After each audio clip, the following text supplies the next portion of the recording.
Shalom saudara, kita jumpa kembali dalam renungan harian Senin 8 Februari. Hari ini saya akan membahas tentang doa yang terabaikan, yaitu doa dari Rasul Paulus.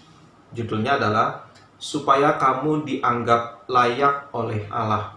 Sewaktu saya mempersiapkan bagian ini, saya mendapati ternyata ini adalah salah satu doa yang sangat-sangat penting dalam kehidupan kita.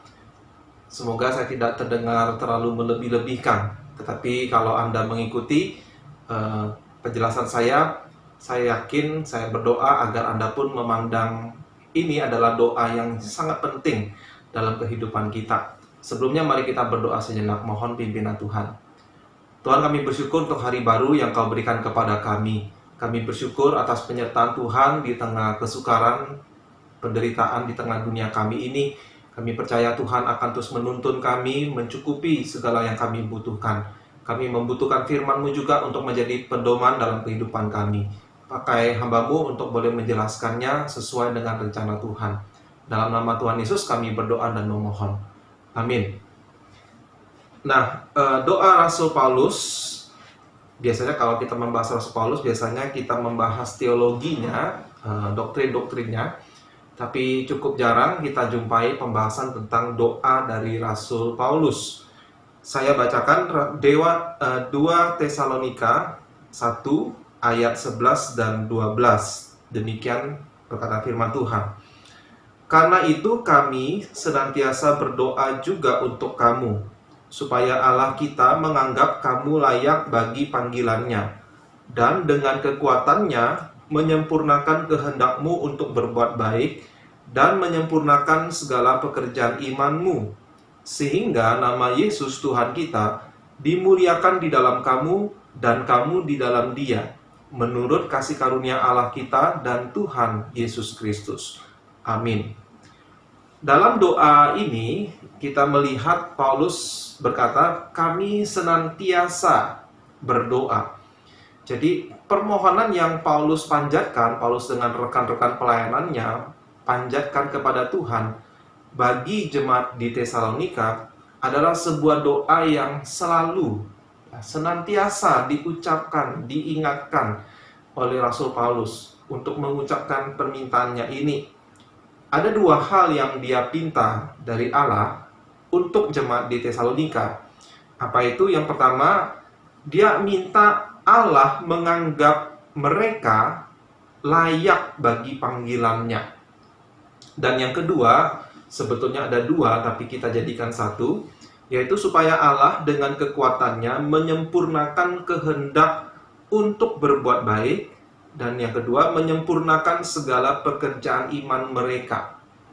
Nah, dua permintaan yang mungkin kita jarang minta kepada Tuhan untuk diri kita, untuk saudara-saudara seiman kita. Yang pertama, minta agar Allah anggap kamu layak bagi panggilannya. Kita sebagai orang Kristen, khususnya dari kalangan Injili, sudah sering mendengar bahwa kita diselamatkan bukan karena kita layak, bukan karena kita itu baik, atau ada pekerjaan kita, perbuatan kita yang baik bagi Tuhan, sehingga kita dianggap layak. Kita diselamatkan hanya oleh kasih karunia Allah, oleh anugerahnya, dan kita menerimanya dengan iman. Bahkan iman kita pun adalah pemberian Allah, karya dari Roh Kudus yang bekerja dalam hati kita. Sehingga, saudara, konsep tentang kita tidak layak di hadapan Tuhan bisa menjadi bumerang setelah kita menjadi orang percaya. Kita tidak lagi menganggap kita perlu mencapai sebuah kualitas sehingga kita dianggap layak oleh Allah. Dan disinilah kita perlu belajar dari Rasul Paulus. Dia meminta senantiasa agar Allah menganggap jemaat Tesalonika itu layak bagi panggilannya. Apa yang akan membuat mereka dianggap layak? Kita akan melihat. Ya, kita akan melihat setelah poin yang berikut ini. Di ayat 12, kita menemukan tujuan dari panggilan Tuhan, tujuan dari Tuhan menebus seseorang, bahkan tujuan yang tertinggi dari semua yang Tuhan lakukan, termasuk ketika Dia menciptakan, memelihara, dan menebus ciptaannya, khususnya manusia yang percaya kepadanya. Tujuan Allah yang ultimat itu dicatat di ayat 12. Supaya Yesus dimuliakan dalam kamu, dan kamu dimuliakan di dalam Dia. Artinya, Allah itu menciptakan kita agar kita pada akhirnya memuliakan Dia. Di dalam Yesus Kristus, memuliakan Yesus, karena kemuliaan Allah itu nampak paling jelas lewat karya Yesus yang sudah datang mengajarkan kerajaannya, yang menghidupi kerajaannya, dan kemudian mati untuk menebus dosa kita. Jadi kemuliaan Allah nampak paling jelas pada peristiwa pengorbanan Yesus. Maka kita melihat karakter Allah itu, kasihnya, kekudusannya, keadilannya, kesabarannya di dalam diri Yesus, sehingga kita memuliakan Yesus. Yesus dimuliakan di dalam hidup kita. Dan pada gilirannya kita dimuliakan oleh Tuhan Yesus. Ini adalah tujuan yang paling akhir, paling tinggi dari segala yang Allah lakukan. Kalau kita bandingkan dengan Yohanes pasal 17, di situ dikatakan Yesus akan dipermuliakan oleh umatnya, oleh jemaat, khususnya di ayat 10. Dan pada gilirannya, jemaat atau murid-muridnya dipermuliakan oleh Yesus. Jadi Yesus dimuliakan oleh jemaat, dan jemaat dimuliakan oleh Yesus. Itu di pasal 17 ayat 22. Saudara-saudara silakan membacanya. Nah, jadi ini adalah tujuan yang ultimat. Kenapa Paulus berjuang di dalam perjuangan iman dan mendoakan jemaat di Tesalonika. Nah, sekarang kita akan menjawab, bagaimana supaya kita dianggap layak oleh Allah? Penjelasannya ada di pasal 1 ayat 3 hingga 5, saya bacakan. Kami wajib selalu mengucap syukur kepada Allah karena kamu, saudara-saudara. Dan memang patutlah demikian. Karena imanmu makin bertambah, dan kasihmu seorang yang akan yang lain makin kuat di antara kamu. Sehingga dalam jemaat-jemaat Allah, kami sendiri bermegah tentang kamu, karena ketabahanmu dan imanmu dalam segala penganiayaan dan penindasan yang kamu derita. Suatu bukti tentang adilnya penghakiman Allah, yang menyatakan bahwa kamu layak menjadi warga kerajaan Allah, kamu yang sekarang menderita karena kerajaan itu. Nah, di situ kita menemukan frase yang menyatakan bahwa kamu layak menjadi warga kerajaan Allah. Nah, dari ayat 3 sampai 5, kita melihat ada 3 kualitas dalam jemaat Tesalonika sehingga membuat mereka dianggap layak oleh Allah, yaitu iman yang bertumbuh. Nah, saudara, kita sering terjebak di sini ketika seseorang percaya kepada Tuhan Yesus, untuk pertama kalinya dia menjadi orang beriman, kita bersyukur. Tetapi seringkali kita tergoda untuk berhenti. Sekedar dia percaya kepada Tuhan 1 kali, selesai. Tetapi ternyata ada sebuah keadaan yang bernama iman itu makin bertambah. Seperti apa?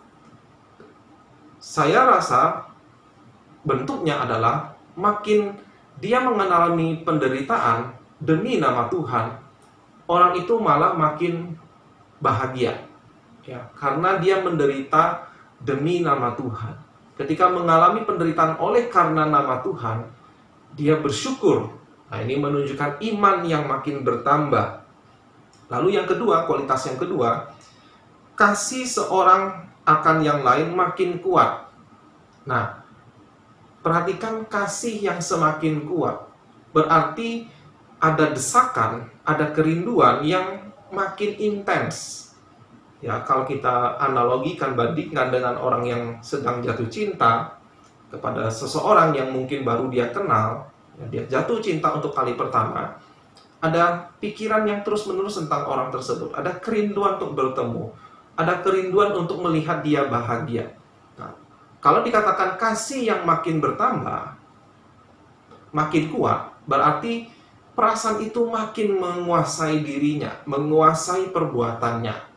Nah, kebalikan dari kasih yang makin kuat adalah kasih yang makin dingin. menjadi lemah, menjadi suam-suam kuku.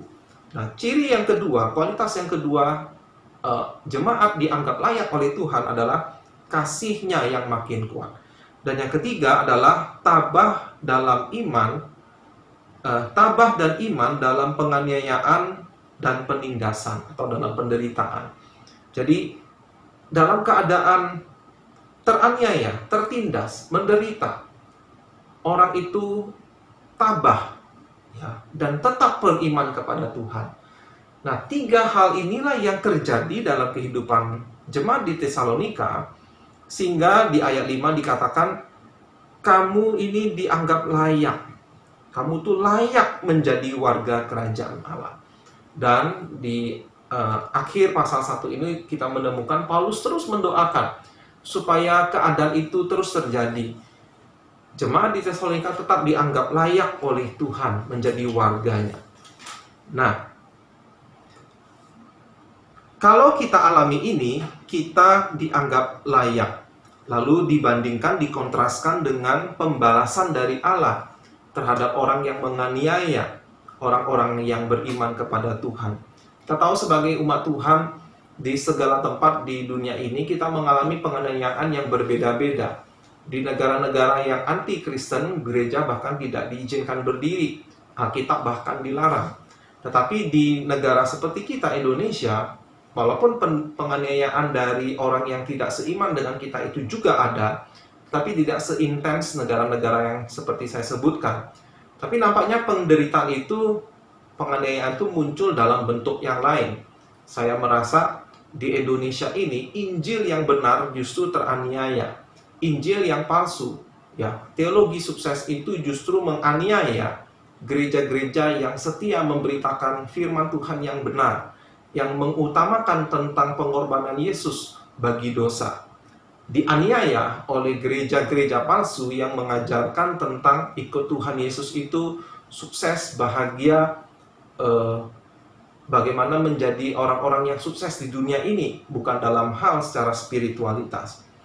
Nah, lalu di pasal 6, di ayat 6 hingga 10 ini ada sebuah penjelasan yang penting, yaitu saya bacakan dari ayat 7.